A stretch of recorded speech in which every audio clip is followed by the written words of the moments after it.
But let's begin with the latest post-election developments. We know the Liberals won another minority government on Monday night after a sometimes nasty and divisive election campaign. And now Conservative leader Erin O'Toole is facing the first public challenge to his leadership from one of the party's senior national councillors. He's Bert Chen from British Columbia, and he's with me now. Mr. Chen, good to see you. Thanks for taking the time to speak with me. You've organized an online petition asking for a referendum on recalling Erin O'Toole as party leader. Why do you believe he should be removed as the leader of the Conservatives? Well, thank you, Peter, for having me on. I actually represent Ontario members of the Conservative Party. Just happened to be in beautiful British Columbia today. My petition here is an effort to give the members of the Conservative Party a voice that I have heard over countless months since Mr. O'Toole's positions changed from his leadership race more than a year ago.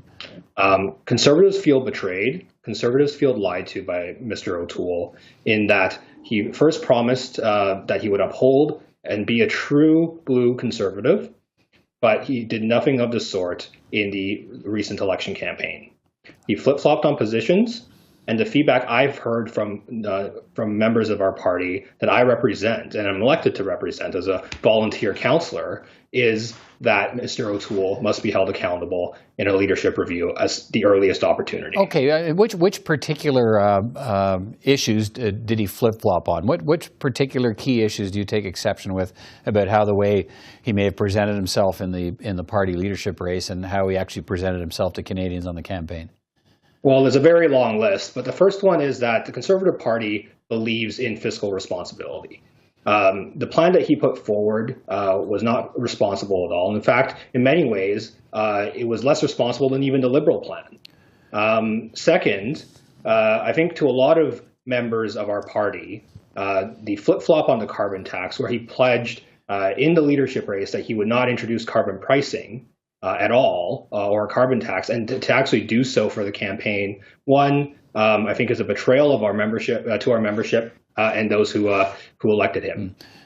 Okay, so let me ask you this: if you don't approve of Mr. O'Toole's platform and the way he's flip-flopped, as you put it, what if he had won? Would you still be asking for his removal as leader? I think the issue isn't so much that he has the right as the leader to put forward his ideas.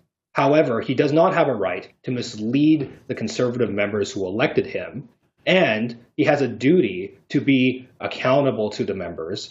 And by not having an opportunity to otherwise review his leadership until the next scheduled convention, which is more than 2 years away, is not ample time considering the results of this last election. Right, but if he had won the election, would you still be challenging his leadership? I believe that he has the right to form government as a prime minister designate, and I think that would mean a resounding amount of Canadians had voted for him. He has failed on every metric since election night. He has come short on seats with Andrew Scheer compared to Andrew Scheer in 2019. And if Mr. Scheer resigned, then I believe Mr. O'Toole should at least consider the same thing. He says he's going to conduct a review. He's already launched that review of what worked and what didn't work. There's an election, he says, coming up. He says Justin Trudeau's threatened one. So why aren't you willing to wait for him to do that review in the context of another possible snap election with a minority government? Honestly, it's about integrity and it's about true intentions.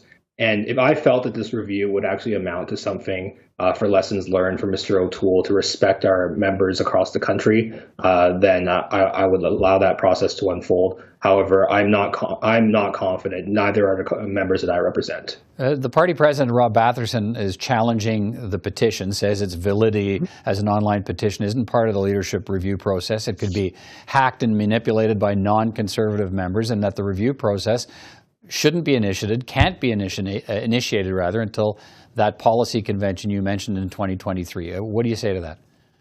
Well, I think we're in uncharted waters. The Conservative Party has never had an internal petition or referendum amongst our membership since our founding. I think Mr. Batherson, in his right as the chair of National Council, as the president, has an interpretation of how that process can unfold. But as a National Councillor myself, I have the right to consult with members I have the right to consult with the members that I represent and see where their views are. And the petition is just the beginning of that long process to have a referendum. All right. Bert Chen, thanks so much. And look, it's good you cleared up. You represent Conservatives from Ontario. You happen to be in British Columbia, so I'm glad you straightened that out for me. Thanks for your time tonight. Appreciate it. Great. Thank you so much, Pierre.